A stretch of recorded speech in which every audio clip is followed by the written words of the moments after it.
Hey guys. Alright, part 3 now. Yep, part 3 of my top 40 favorite movies of all time so far this year.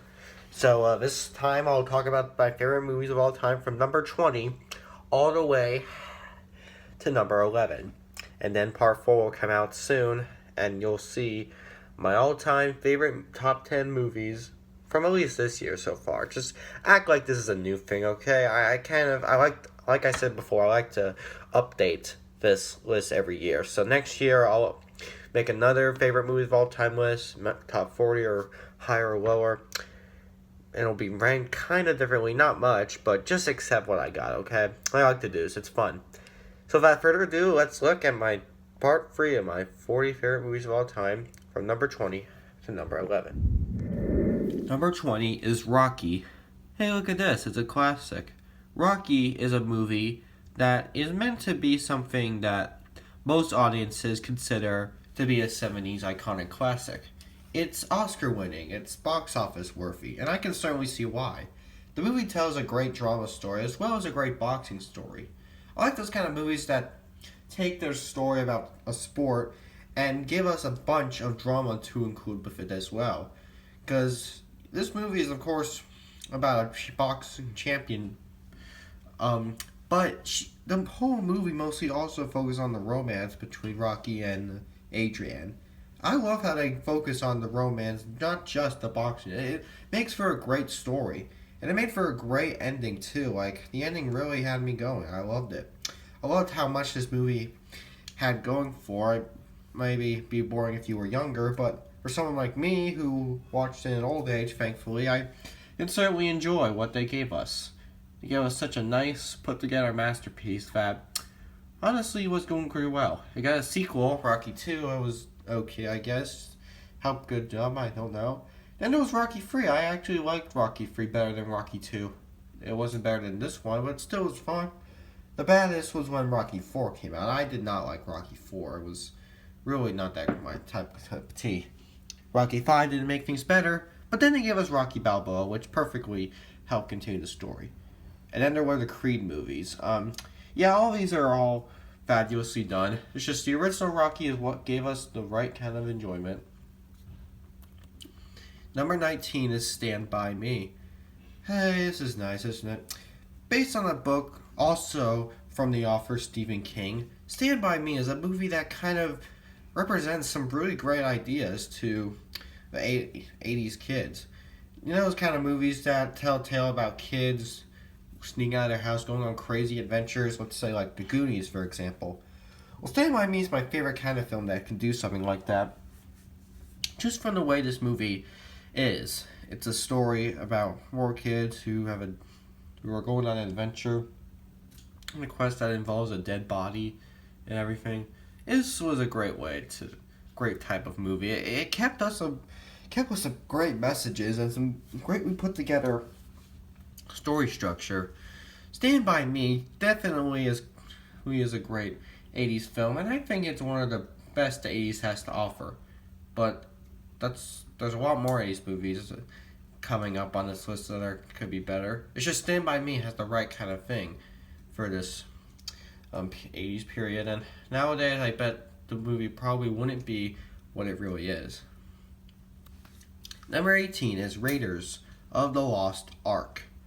Isn't this nice? Indiana Jones, huh? Everybody thinks Indiana Jones is awesome. They call him the most iconic character of all time. I've talked about him before and his characteristics, but now let's talk about his original movie. Raiders of the Lost Ark is a fun little tale that kind of helps bring us the right kind of adventure movie we all need to see, giving us lots of adventure, lots of action, lots of cool idea. It's a great way to give us through. Steven Spielberg, the director of this movie, did a great job making all this up. Like, he also is a George Lucas's help. It's great. Now, one thing I will admit, I am not the biggest fan of the Indiana Jones sequels. Temple of Doom wasn't my cup of tea. Last Crusade, I'm sorry, just don't really like it that much. And Kingdom of the Crystal Skull, no one likes it, so that's not going to get any hatred. But personally, Raiders of the Lost Ark is the great type of adventure. Better than all those films, and definitely one of the greatest adventures the 80s, and mostly all time, has to offer. Number 17 is The Lion King. Oh, look, Disney. Yeah, wow, what a surprise. On this list. Isn't that something? The Lion King, a movie that honestly surprised me a lot. You know, because whenever Disney puts together an animated movie, they mostly focus on a tale based on a classic fairy tale or a classic children's book that many people read. But Lion King was the first animated movie to tell a story of their own type. It's a movie that tells their very own type of story. A story that had never been done before.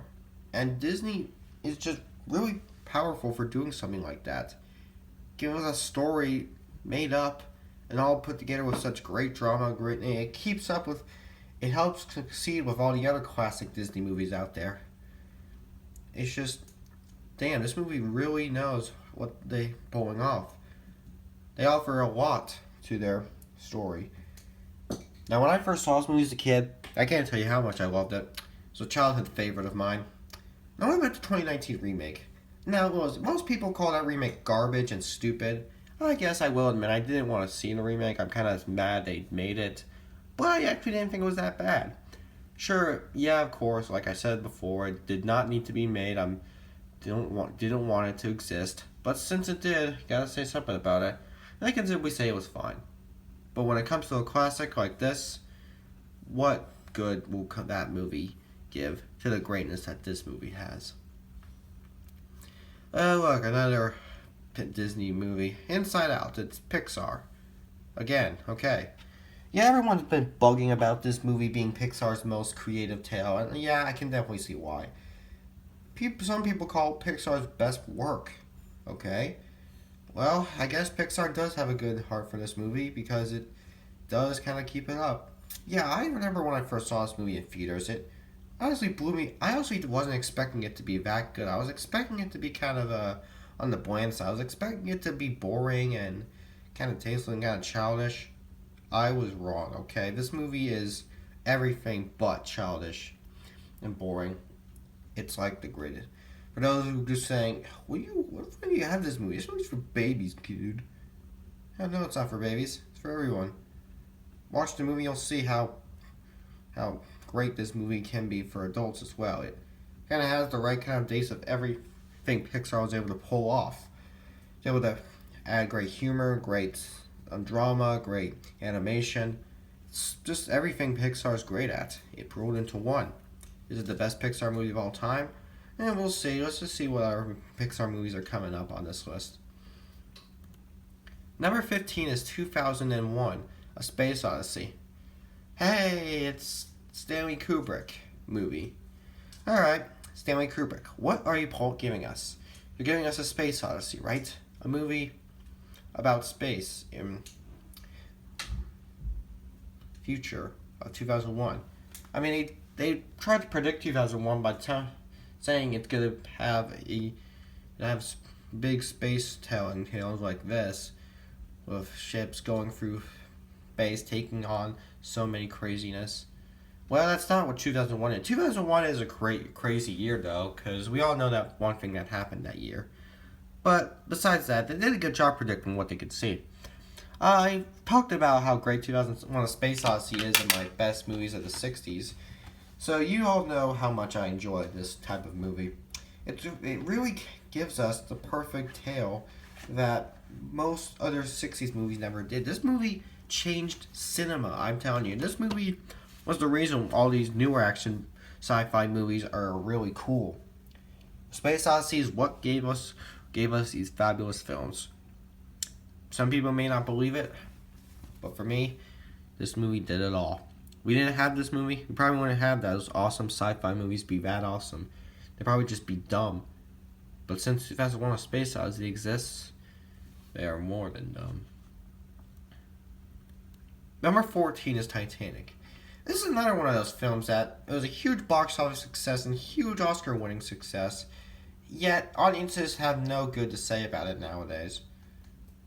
What are you talking about? This movie's great. I don't care. I think it's fabulous. Titanic is the definition of his biography story. This biography story isn't like most biography stories, where they actually throw at us a lot of more to it. They give us a made-up romance story that we never knew about for the original ship crash. Because remember in 1912 the Titanic sunk. Well, in 1997 they told us the whole story and how it sunk, while adding a bunch of romance to it. I'm actually happy they did something like that because it really helped make this story a lot better to watch, not falling asleep for everything. I guess this movie could get a higher rating. I don't know why it was rated PG-13. It kind of deserves the R treatment for some moments, but hey, I guess it wasn't that much for it. It's still a well put together movie, and still gave us the right kind of treatment. It's just many of us have a lot more to say for it. Not a lot of people want to talk more, but I do. Okay, I was actually sad at the end where the ship crashed and Jack died. That was sad. All the other deaths were sad. It was a sad movie. Just kind of didn't really get too much, but okay, it's fine still. I know. Number 13 is The Incredibles. Yeah, when I said there could be some other Pixar movies coming up, well, I hand corrected. Incredibles. Pixar's very first movie with a higher rating. Because all the earlier Pixar movies before, including Toy Story and Monsters Inc., those were rated G. Well, now when Incredibles came out, they actually gave it the more, and now it's rated PG, which makes it more epic, right? Right? Well, actually, yes, that is actually true. You thought I was gonna say wrong. No, I am right. That is what makes it more epic, more awesome. So look at the poster itself. It looks pretty crazy, doesn't it? It's like one of those more kind of movies. Like, this looks like a movie. This movie came out before the MCU existed. So maybe this movie could have had something to do with how the MCU was epic. I don't know. It could be, because we didn't really have many epic superhero movies like this before. We had great superhero movies, but the looks on this movie are much cooler than those. Much better? I don't know. Much cooler? Definitely. Incredibles. What more to say, but it's incredible.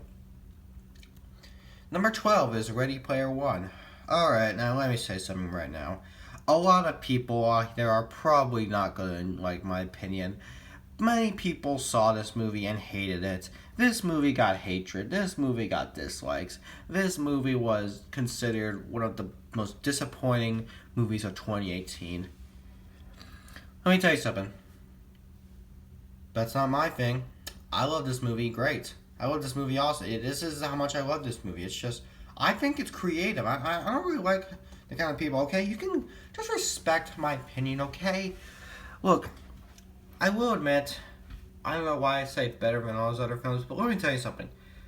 I had a lot of trouble. Whatever I said, I had a lot. It was really hard ranking all these films. It was hard. So before we get to the top 10, all these rankings are probably not going to be that clean, but this is the best I got. So just enjoy. I'm going to talk about how much they're great, not really much how they're better. I mean, I've said that before, but let's just enjoy what I put on the list rather than how I rank the list. Let's not worry about how it's ranked until we get to the actual top 10. Regardless, Ready Player One definitely stands out as a perfect type of flick. I seriously don't get what people say about this movie. I guess they just don't like how boring and weary put together it is. Well, that's their opinion. In my opinion, this movie is fabulous. Nostalgic, brings a lot of great stuff from Steven Spielberg. So screw off those haters, and I'll talk about how much I love this movie whenever I want. Number 11 is Beauty and the Beast. Oh, here we go, another Disney classic. I'm kind of one of the people that don't really have much to say for this movie. If you know who I am, you know me. I'm a big Marvel and Star Wars fan. Just look at my background stuff, Yeah. And I'm over here talking about this movie. Yeah, I like this movie. I don't care what you guys say. I love it. You can't just keep judging me for that. If I like the animation, if I like the songs, if I like the story structure, I can. I've talked about the character before in my top 10 favorite female movie characters, so you know how much I love her. You know how much I love this movie. Again, they're not all perfectly ranked, but you should just enjoy what's on the list rather than how it's ranked. Don't worry about how it's ranked until we reach the top 10. Just worry about what is on the list. I had a lot of trouble with this. It's hard. But yeah, this movie's great. I'm sorry, I love it. It's just that kind of movie to me.